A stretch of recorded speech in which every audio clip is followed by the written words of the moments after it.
ketakwaan, jalan kebenaran, jalan yang diridhoi oleh Allah Subhanahu wa taala. Sungguh beruntunglah orang yang mensucikan jiwanya, mensucikan hatinya.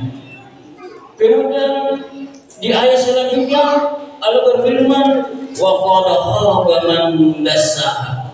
Bahkan bersumpah lagi Allah, sungguh celakalah, merugilah orang yang mengotori hatinya, orang yang mengotori jiwanya, orang yang melewati jalan yang disesatkan, jalan sesat, jalan yang tidak diridhoi oleh Allah Subhanahu wa taala.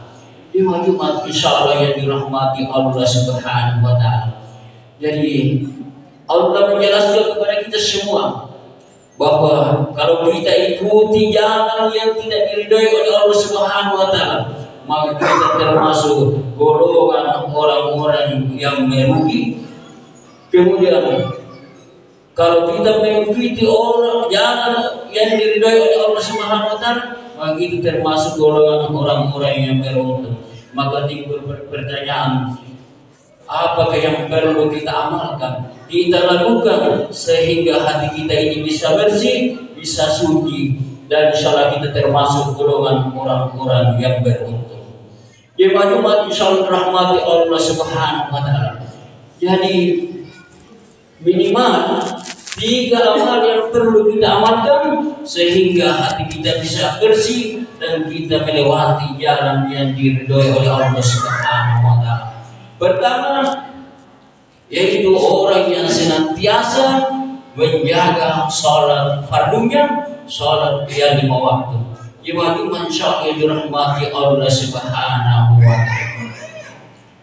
Jadi apanya sholat yang perlu dijaga, yaitu waktu awal waktu sholat fardu. Jemaah masyaallah dirahmati Allah Subhanahu wa taala, karena banyak di antara kita selalu menunda-nunda waktu sholat. Jemaah masyaallah dirahmati Allah Subhanahu wa taala, orang mukmin itu sudah ditentukan awal waktu sholatnya.